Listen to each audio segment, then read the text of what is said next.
Hello there, my crypto bit brothers and sisters, and here's old Bulldog Rod, and here's Papa Ron over here, and we are here with you so you could give us some thumbs up before you start this video and have a great time with us.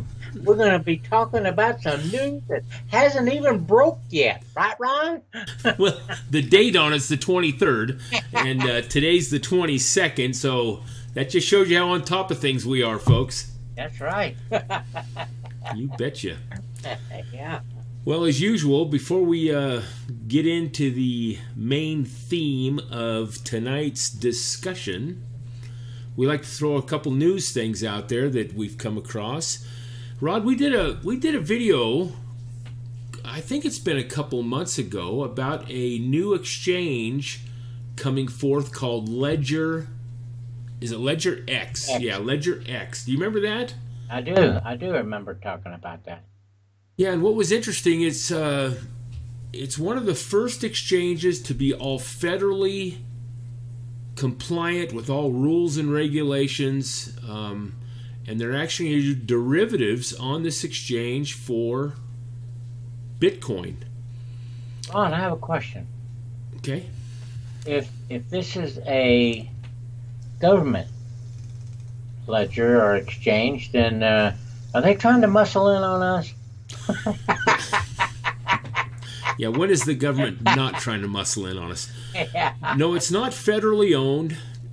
It's a privately owned exchange, but they're compliant with all the federal rules. Oh, okay. And like I say, I think even those people that get into this exchange to get in there and do derivatives, and a derivative is kind of, I don't understand the whole thing, but it's kind of hedging a bet against price, whether it go up or down. And so anyway, there's a news article that just came out on, and I think they're just called News. Yeah. Ledger X finally got their exchange up and running, and in their first week they did over $1 million in Bitcoin swaps and options traded on Ledger X.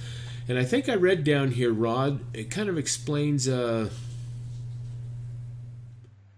right here. Ledger X is the first federally regulated exchange and clearinghouse to list and clear fully collateralized, physically settled Bitcoin swaps and options for the institutional market. It's for the bankers and stock people. I mean, it's for the big boys, and you got to qualify. You got to have so much in assets to even be a member of this exchange. I believe when we did our video before on it. Yeah, you did. So they're up and running. We just kind of wanted to announce that. But even $1 million the first week sounds like a lot of money. That's chump change, man. Well, it really is when you start dealing with derivatives. When these guys in the big markets and stuff, that's chump change. Yeah, and you got to remember, these type of transactions won't be regulated or won't be on the blockchain. They won't be announced or ledgered there. So really, for them to affect any kind of Bitcoin price, I mean, they're going to really have to do some volume, I think, to make it. Anyway, just an announcement that's going on. Kind of interesting. Yeah. And then we saw this on MasterCard. Announces, and this is out of the Cointelegraph. Whoa. MasterCard announces blockchain business-to-business payments. So even those that are running the fiat currency and stuff, well, they're not running it, but you know what I mean. Yeah, I know what you mean. The big boy, the financing guys. Yeah. The banker, the credit card dudes, man. Yeah, they reject Bitcoin, and Jamie Dimon and yet all they'll of them get on the blockchain. Yeah. That's kind of weird. Well, it just shows you how they all belong together. Yeah, but the blockchain is so significant for the future. Yeah, it really is. Yeah. Just everybody's going to be using that. And then I think we had one last one here out of the crypto coins news. And this is from a Wall Street strategist. He's saying that 25,000 Bitcoin price prediction is very conservative. Oh my heck! They're gonna think it's gonna be up to 25,000. Well, somebody said 27,000, right, by the third quarter of Yeah, it's that. next We year. did that video. That And was so yesterday, so here they say it. We had some prediction guys, and here all of a sudden Wall Street's predicting it. My word! I think we better get on the bandwagon. well, and they have some interesting things in this article too. How do they conclude this? And one of the guys that talked about this prediction was saying that Bitcoin would hit 6,000 by the end of the year. Well, past that. Yeah, baby. I mean, it happened in October. So they're saying now maybe this guy's prediction on 20,000 or 20. What does it say here? 25,000 is actually pretty conservative too. Oh, he says by 2020, 2022 though. Yeah, but Bitcoin price, that ain't gonna be there, man. It's that's gonna a be long way ways out, isn't it? It's gonna be 25,000 by 2018, first half. Oh, can we put that down, Rod? Are you Yeah, making another prediction? Let's just put that down, okay? 25,000 by the first half of 2018. Okay. Because you said 5,000 by the end of this year, and we're Hell, I was thankful way behind. that you were way off on that. Yeah, So really. if I was going to bet on you again, I'd be betting the boat, baby. Yeah, really. Man, I better bet the boat too. I better listen to myself. You know, I had my daughter and son-in-law here, and he's been here all weekend, and good guy. I like him. He's a great guy. I love him to death. And of course, I had Tess on that video yesterday, or was it was this morning, about they want to do some more Bitcoin. Well, all weekend this boy has been scheming. I got to go get $100,000. He's serious. Now I don't like it. these two they've both got great jobs. They've got matter of fact, Rod, I found out they're building a house right now. They hadn't even told me till this weekend. They're building a new house. They've got a great savings account, which I keep trying to say move that out of the banks. But anyway, so he said I'm going to go down and borrow $100,000 and buy Bitcoin. So out of fun, we called the bank and said, well, on personal loans, no collateral, we go up to maybe 35 to 50. He says, oh, I'll just go to two banks. Anyway. Hey, there you go. He wants to drop $100,000 into this. Talk about thinking out of the box. Well, you know, that's how some people get rich, is they roll the dice on some of this stuff. Yes, they do. Look how many people have made fortunes in the stock market and other means by just going after it.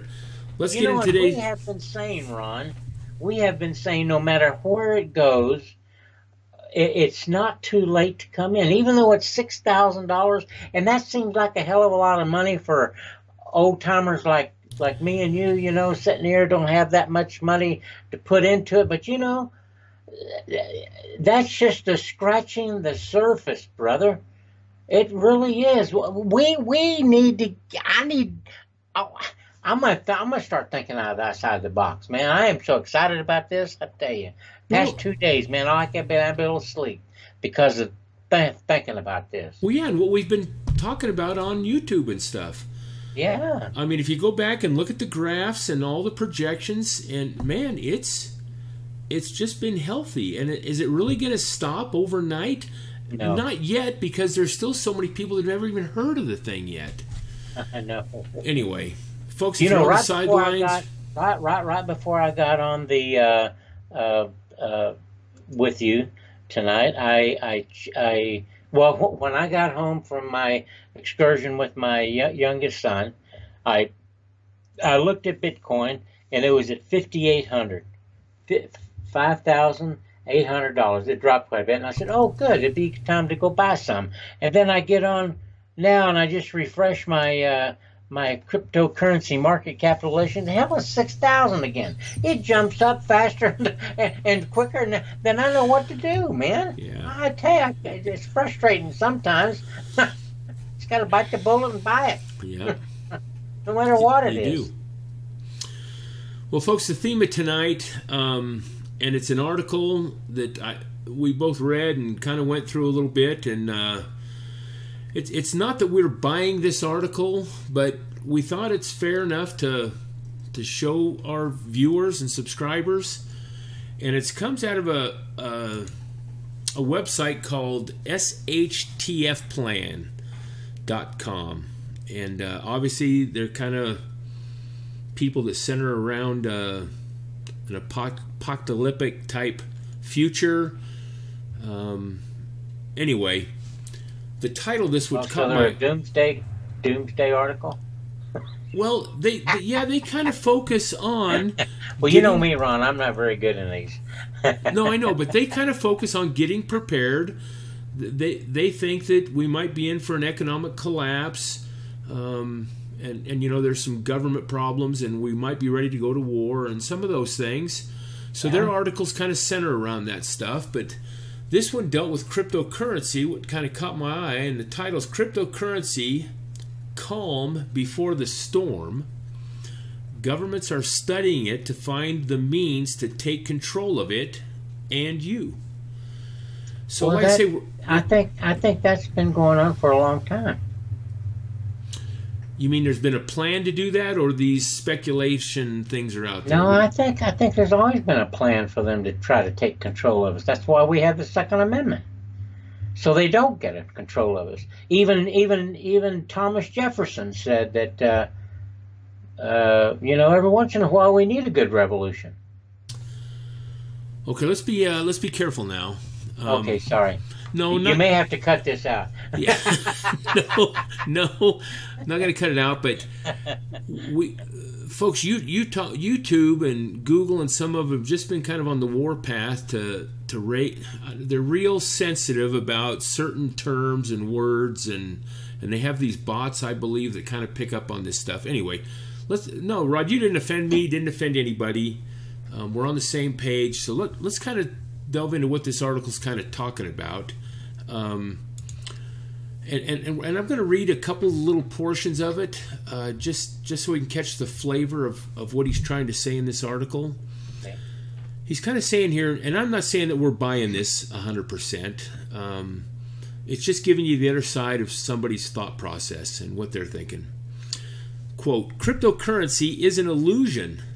The new shell game, meaning crypto, is to replace one illusion, the fiat currency, with another illusion, the Bitcoin.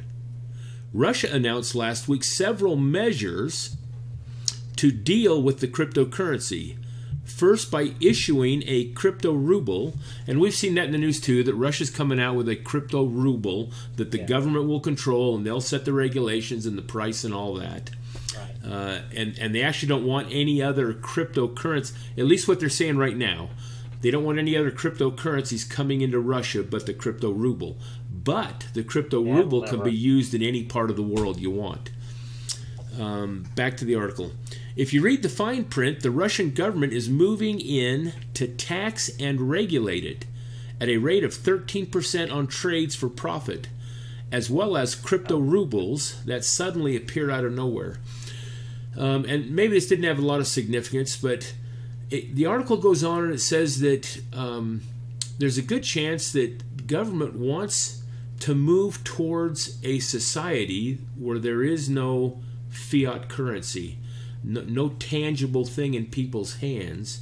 And we've discussed that in the past, Rod, that by having a no cash society, actually you lose a lot of your freedoms. Yeah, well, you do, because if it's all digital, yeah, right. Yeah. And they control the digital means, I mean, they can tax you, they can cut you off for penalty on breaking a law. If you don't have the freedom to purchase things, go ahead, Ron. You know, we could debate this sure all night long, but you know, with computers and that, and with getting different, like you said, we can get different addresses, IP addresses out of the country. They can go to China and get an IP address, or the United States if you're living in Russia, and then they can get money that way and use it there. I mean, how can they find it and tax it? That's what I'm saying. It's going to be so difficult for any government to, at least right now, to take control, not unless they got some kind of a worm or whatever the freak they call it that can track it. You know what I mean, through the thing. But how do you track the internet? I don't know. I think you can program anything. I mean, the blockchain is trackable. It's an open source ledger. You can go in there.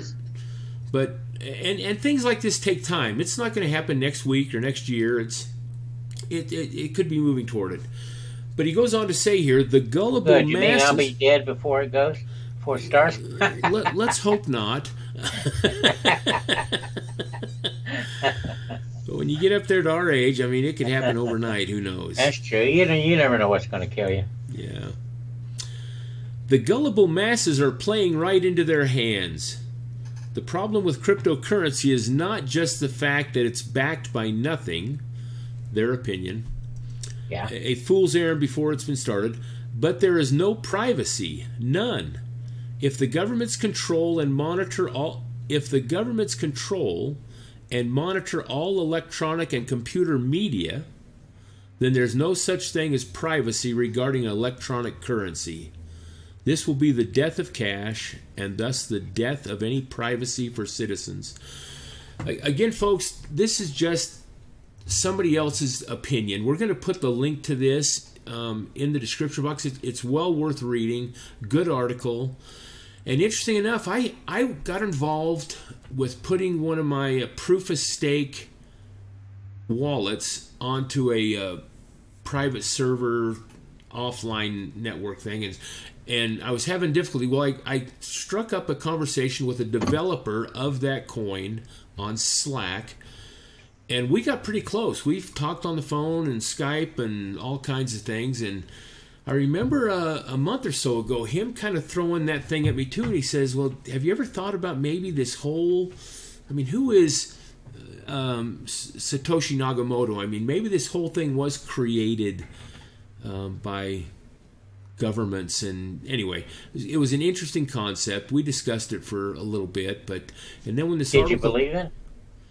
Well, I'm not saying I believe or disbelieve. I'm saying there could be a potential of that. So it's plausible. Yeah, plausible is a good word. Because, we don't know really who developed it. And it is moving us into a digital world pretty quick. I mean, me, I've been a cash guy. I know. And I have a buddy that comes and sees me all the time, Jeff, Rod. We go out to lunch with him, and he'll go to a store and he'll have to pull out his debit card for 87 cents. And I said, well, you don't even have a buck in your wallet? He said, no, I do everything on debit card. Well, and that's where we're kind of moving to. I mean, all of us do that. It's convenience and simplicity, and the accounting's there because you have it all on your computer. You can see every spent cent. I mean, I get all that. But again, I just think when I have cash in hand, I have a little bit of freedom with me too. Nobody's regulating or watching or anyway that I know of.